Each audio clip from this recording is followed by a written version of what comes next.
आज भी हमारे पास है एक शब्द परवादेश की मैं आज का शब्द वो क्या है? आज का शब्द है बाबा, जो सिर्फ धर्म गुरु ही नहीं बल्कि वोट गुरु भी कई बार बन जाते हैं। लेकिन क्या सिर्फ वोट की खातिर किसी बाबा के 121 खून माफ हो सकते हैं? यही सवाल आज हम पूछ रहे हैं। आइए देखते हैं क्यों।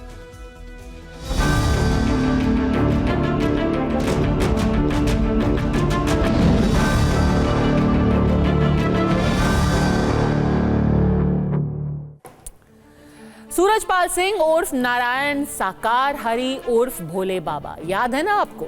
वही बाबा जिनके सत्संग के बाद आज से ठीक 3 महीने पहले यूपी के हाथरस में भगदड़ मची और एक दो नहीं बल्कि 121 लोगों की जान चली गई। अब इस मामले में पुलिस ने चार्जशीट दाखिल की है जो 3200 पन्नों की है, लेकिन 30,200 पन्नों में खुद भोले बाबा का नाम नहीं है।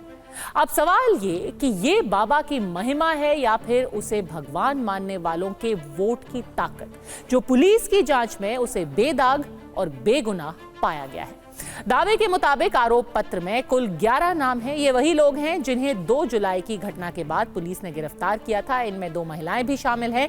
ये सभी लोग बाबा के सेवादार और सत्संग के आयोजक थे। इन आरोपियों के नाम हैं देव प्रकाश मधुकर, मेघ सिंह, मुकेश कुमार, मंजू देवी, मंजू यादव, राम लड़ेते, उपेंद्र सिंह, संजू कुमार, राम प्रकाश शाक्य, दुर्वेश कुमार और दलबीर सिंह।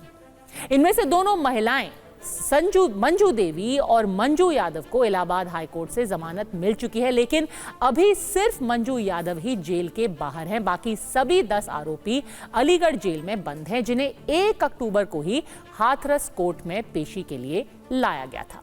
यानी जिन 11 लोगों को गिरफ्तार किया गया है उन्हें ही चार्जशीट में आरोपी भी माना गया है। अब इन पर आरोप है क्या, वो भी देखिए।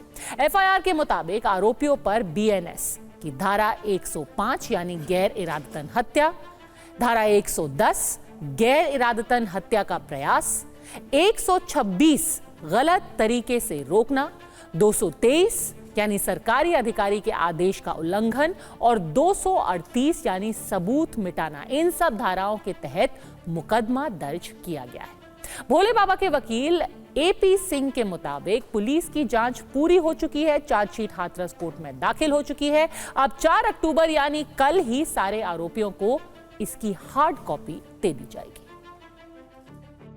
2 जुलाई 2024 को जो हाथरस प्रकरण हुआ था, जिसमें नारायण साकार हरि जी के सत्य के साथ में जो एक साजिश षड्यंत्र के तहत दुर्घटना को अंजाम दिया गया था, उस मामले में जो 11 आरोपी थे उन्हीं के खिलाफ चार्जशीट इन्वेस्टिगेशन के बाद फाइल हुई है, जो कि 3200 पेजों की चार्जशीट है, जिसमें जमा हो गई हैं।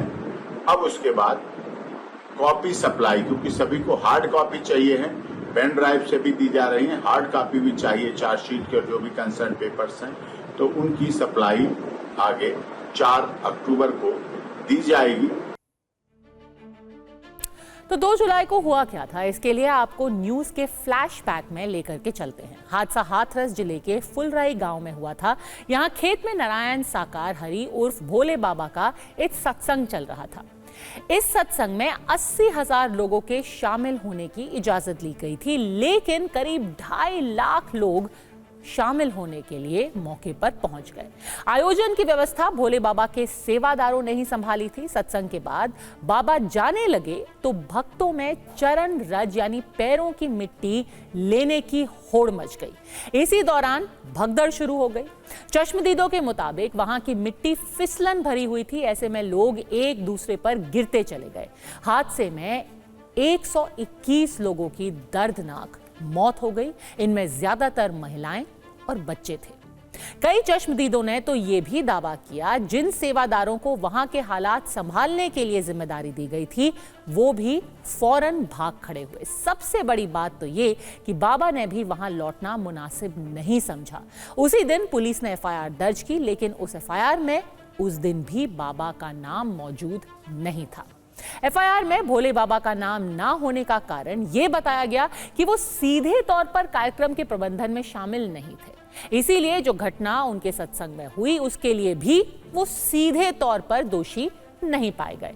हालांकि वहां मौजूद लोग कुछ और ही कहानी बताते हैं। कुछ प्रत्यक्षदर्शियों ने यह दावा किया कि बाबा ने ही सत्संग के मंच से भक्तों को चरण रज के चमत्कार का बखान किया था और जब उसे लेने के लिए यानी उस चरण रज को लेने के लिए लोगों की भीड़ बाबा की गाड़ी की तरफ भागी तो सूरजपाल उर्फ नारायण साकार हरि के निजी कमांडो दस्ते ने ही उन भक्तों को धक्का दे दिया, उन्हें रोका, जिसकी वजह से लोग एक दूसरे पर गिर गए। गिरने की वजह से लोग दब गए, उनका दम घुटने लगा, पूरी तरह से हर जगह चीख पुकार मच गई। लोग मदद की गुहार लगा रहे थे लेकिन उन्हें बचाने वाला कोई नहीं था। वो सेवादार और बाबा के निजी सेना भी नहीं जिनके कंधों पर सत्संग सुनने आई भीड़ को मैनेज करने की जिम्मेदारी थी।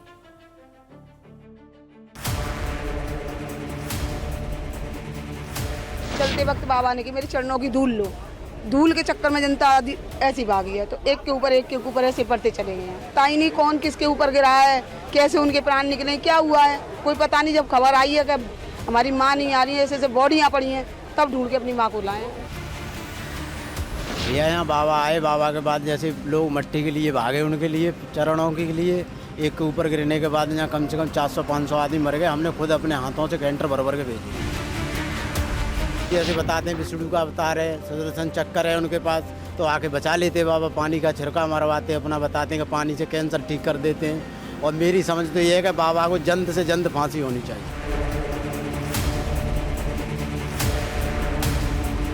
बाबा के ऊपर कार्रवाई की जाए, बाबा को जेल की सलाखों के पीछे होना चाहिए, हमारा बस यही मुद्दा है। इसी बात को सोचकर सबसे ज़्यादा दुख होता है कि ये सब कुछ होने के बाद भी बाबा का नाम क्यों नहीं है, सरकार क्यों उसको दोषी नहीं मान रही है। बाबा को दोषी मानते हैं, वहाँ के जो कर्मचारी थे उनको दोषी मानते हैं। बाबा ने आगे दोबारा ये पीछे कहीं नहीं देखा कि मेरे जो भक्त थे वो इतने खत्म हो गए। जिन लोगों की अभी आपने बात सुनी वो खुद बाबा के भक्तों के ही रिश्तेदार हैं, वही बाबा को जिम्मेदार मानते हैं और यही वजह है कि चार्जशीट में बाबा को क्लीन चिट इन लोगों के गले नहीं उतर रही है। खासकर विपक्षी दलों के नेता यूपी सरकार की मंशा पर सवाल उठा रहे हैं। बीएसपी अध्यक्ष मायावती ने तो चार्जशीट में भोले बाबा का नाम नहीं होने को जन विरोधी राजनीति करार दिया। उन्होंने इसे सूरजपाल सिंह जैसे लोगों को राज्य सरकार का संरक्षण मिलने का सबूत बताया है। कांग्रेस ने भी यूपी सरकार को भोले बाबा को बचाने और बेगुनाहों को फंसाने का आरोप लगाया है, जबकि योगी सरकार के मंत्री इसे जांच के मुताबिक हुई कार्रवाई बता रहे हैं।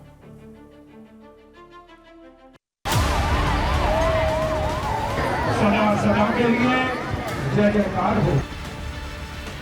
कहते हैं ना कि रस्ते को भी दोष दे और आंखें भी कर लाल, चप्पल में जो कील है पहले उसे निकाल।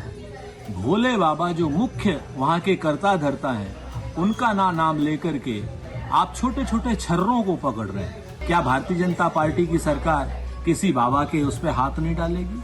आयोजक के नाम पर गरीब आदमियों को सताएगी? भारतीय जनता पार्टी की कथनी और करनी में जो अंतर है, इसका जवाब देश की भी जनता देगी, प्रदेश की भी जनता देगी और इस अन्याय के खिलाफ कांग्रेस पार्टी पूरी तरीके से लड़ेगी।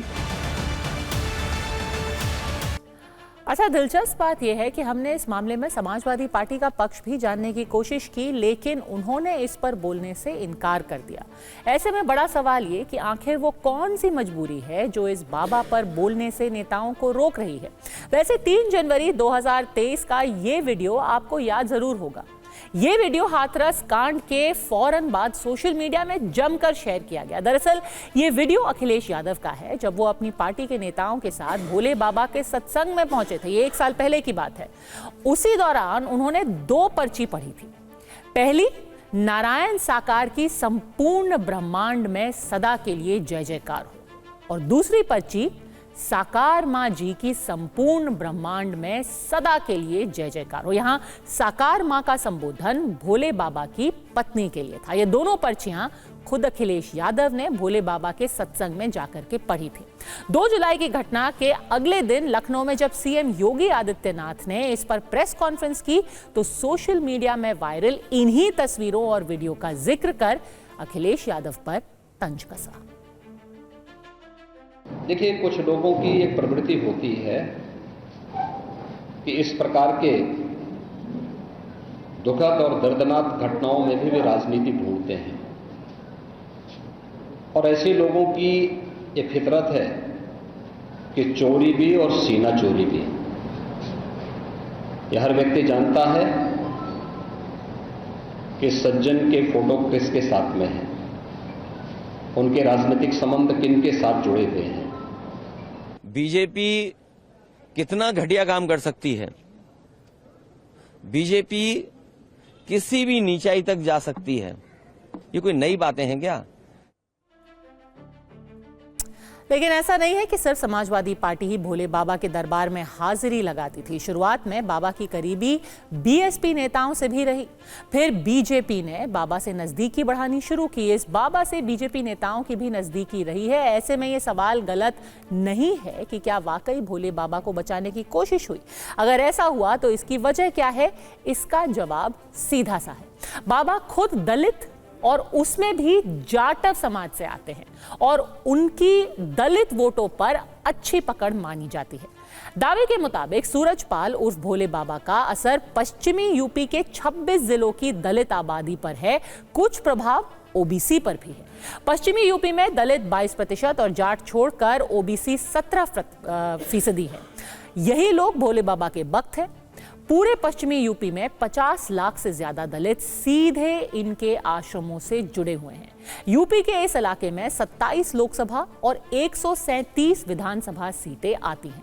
मध्य प्रदेश, राजस्थान, हरियाणा, दिल्ली और उत्तराखंड से भी लोग उनके सत्संगों में आते हैं। शायद यही वजह है कि यूपी की राजनीति के दो बड़े प्लेयर बीजेपी और समाजवादी पार्टी दोनों ही इस बाबा के खिलाफ बोलने से कतरा रहे हैं। यूपी में आप याद रखिए कि 10 विधानसभा सीटों पर उपचुनाव भी जल्दी होने हैं।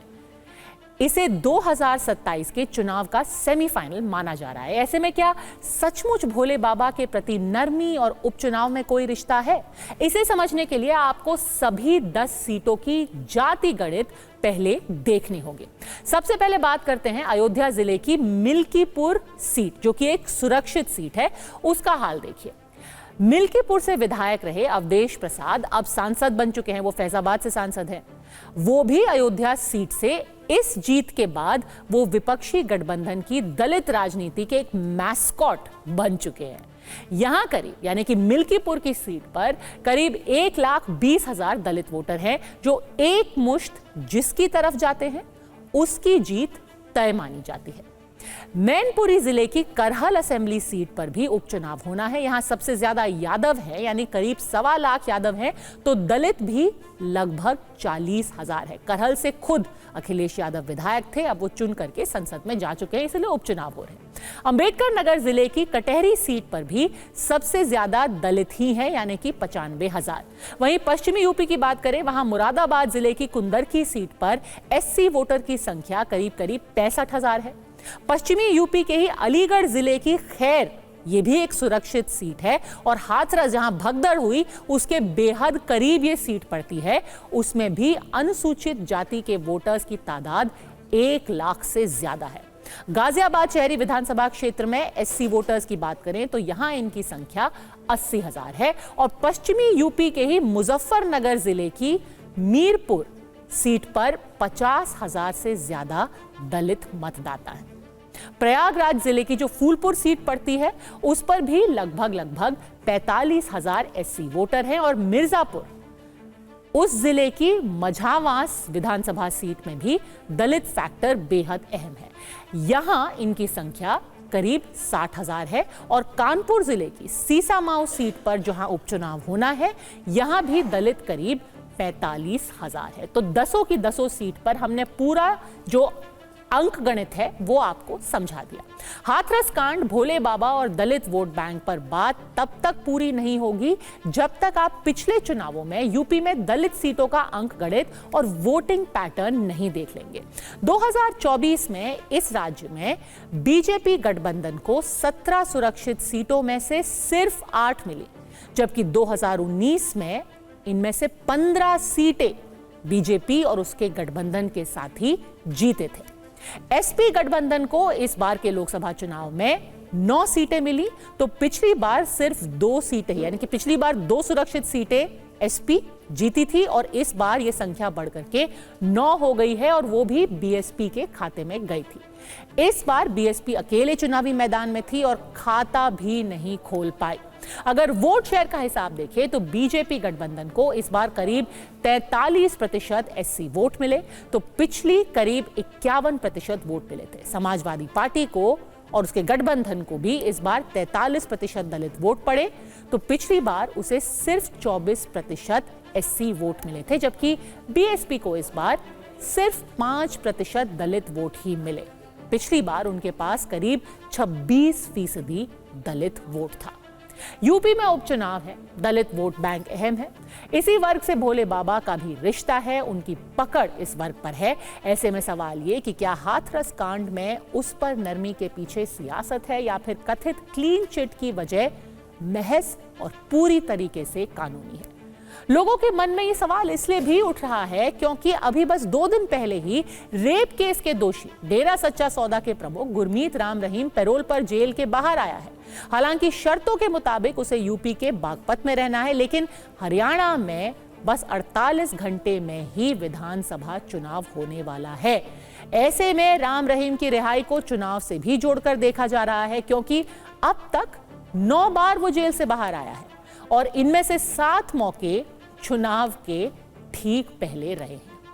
यह सच है, इस देश में बाबाओं की अपनी सत्ता है, अपना वोट बैंक है। बाबाओं के इशारे पर उनके भक्त कुछ भी कर सकते हैं, आंख मूंद कर किसी पार्टी या नेता के समर्थन में वोट करने से नहीं हिचकते। यही वजह है कि कोई भी पार्टी उनके खिलाफ बोलने से बचती है। लेकिन क्या यह सही है? एक सत्संग में 100 से ज्यादा लोग मर गए और घटना का एक बड़ा किरदार बच निकला। क्या सरकार या खुद ये तथाकथित बाबा इस पर कोई विचार नहीं कर सकते?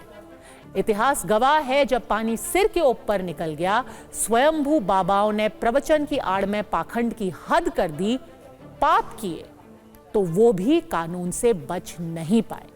उदाहरण आसाराम जैसे लोग हैं जो रेप के जुर्म में उम्र कैद की सजा काट रहे हैं। परवाह देश की में तीसरी खबर बांग्लादेश में रहने वाले 1,31,00,000 हिंदुओं से जुड़ी हुई है। बांग्लादेश के उन हिंदुओं की परवाह बहुत जरूरी है, क्योंकि अब बांग्लादेश में अल्पसंख्यकों पर जुल्म का सिलसिला तो जारी है ही, अब उनको दुर्गा पूजा मनाने की भी इजाजत नहीं दी जा रही। बांग्लादेश के कट्टरपंथी नवरात्र में देवी दुर्गा की प्रतिमाओं को भी निशाना बना रहे हैं और हिंदुओं के धार्मिक स्थलों पर हमलों के साथ साथ लूटपाट भी लगातार की जा रही है। दूसरी तरफ मोहम्मद यूनुस की अगुवाई वाली अंतरिम सरकार जो भी फैसले ले रही है वो भारत के खिलाफ ले रही है।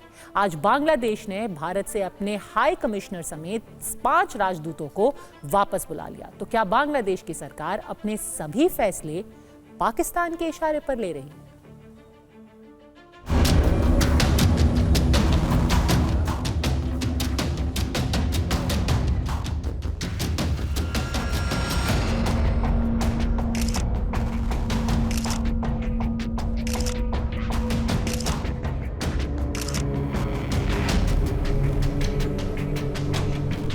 बांग्लादेश में हिंदुओं को खुलेआम धमकाया जा रहा है। दिल्ली बहाल कर दो। बांग्लादेश के कट्टरपंथी गजवाए हिंद का ऐलान कर रहे हैं। पिछले 2 महीने के अंदर बांग्लादेश में हिंदुओं के खिलाफ वही जहरीला माहौल बन गया है जो पाकिस्तान में पिछले 7 दशकों से है।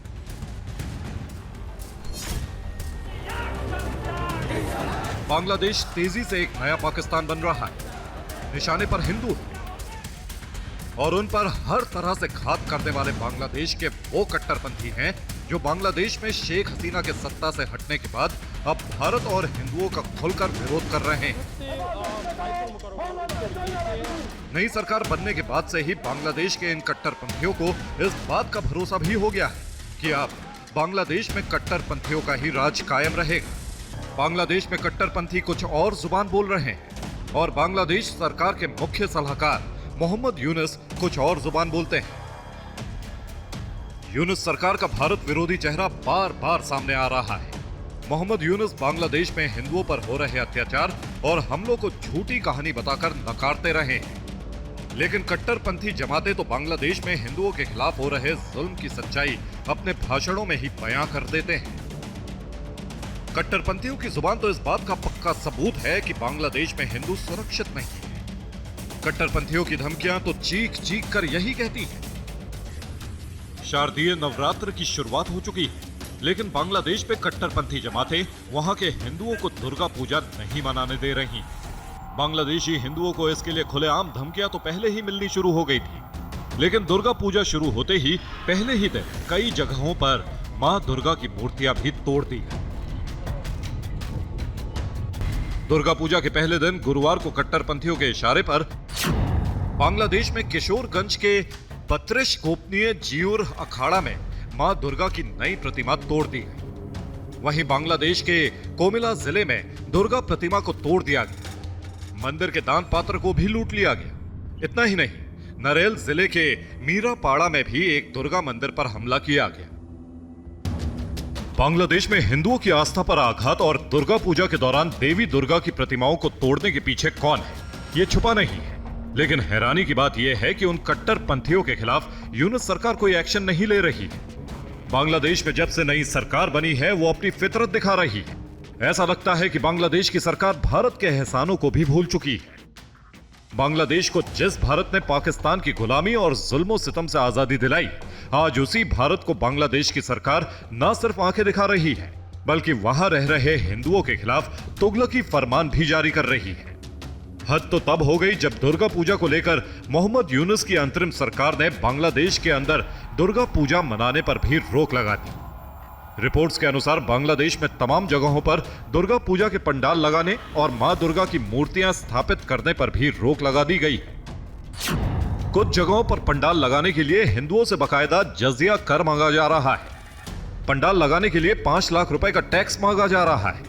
यह भी आदेश दिया गया है कि नमाज के समय दुर्गा पूजा पंडालों में पूरी तरह खामोशी होनी चाहिए। नमाज के दौरान पंडालों में पूजा और भजन पर रोक है। हाल ही में बांग्लादेश में दुर्गा पूजा समितियों को कट्टरपंथियों की तरफ से धमकी भरी चिट्ठियां भी भेजी गई थी। उन चिट्ठियों में लिखा गया था कि सुनो, अगर तुम 2024 में दुर्गा पूजा कराना चाहते हो तो तुम्हें हर मंदिर से 5 लाख टका का चंदा देना होगा, नहीं तो तुम किसी भी तरह से पूजा नहीं कर पाओगे। अगर तुमने ये बातें प्रशासन, पत्रकारों या किसी और को बताई तो याद रखना कि तुम्हें छोड़ा नहीं जाएगा और तुम्हारे परिवार को भी नहीं बख्शा जाएगा। ये बात अपने आसपास के सभी मंदिरों को बता देना, क्योंकि हम सभी मंदिरों के नाम नहीं जानते। प्रशासन और सेना के हमें बरगलाने से कोई फायदा नहीं होगा, पैसे तो देने ही पड़ेंगे। अगर हमें पैसे नहीं मिले तो हम तुम्हारे टुकड़े टुकड़े कर देंगे। हम तुम पर नजर बनाए हुए हैं। 1 सप्ताह के अंदर सारा पैसा तैयार रखना। कालीनगर बाजार में जो जगह बताई जाएगी वहां पैसे दे देना, बाद में जगह बता देंगे। ऐसी धमकी भरी चिट्ठी बांग्लादेश के चटगांव और खुलना शहर की 25 से ज्यादा दुर्गा पूजा समितियों को भेजी गई थी। वैसे तो कट्टरपंथी संगठनों के इशारे पर मोहम्मद यूनुस की सरकार ने भी दुर्गा पूजा से पहले ही हिंदू दमन की शुरुआत कर दी थी, लेकिन अब तो देवी दुर्गा की मूर्तियों को तोड़ा भी जा रहा है और हिंदू मंदिरों को लूटा भी जा रहा है। हालांकि बांग्लादेश में हिंदू संगठन इन घटनाओं के खिलाफ विरोध दर्ज करा रहे हैं। किशोरगंज में दुर्गा प्रतिमा तोड़े जाने के बाद बांग्लादेशी हिंदुओं ने डिप्टी कमिश्नर ऑफिस के सामने रैली निकाली। किशोरगंज में इस विरोध प्रदर्शन में हजारों की संख्या में हिंदू शामिल हुए और उन्होंने मूर्ति तोड़ने वालों के खिलाफ एक्शन लेने की मांग की।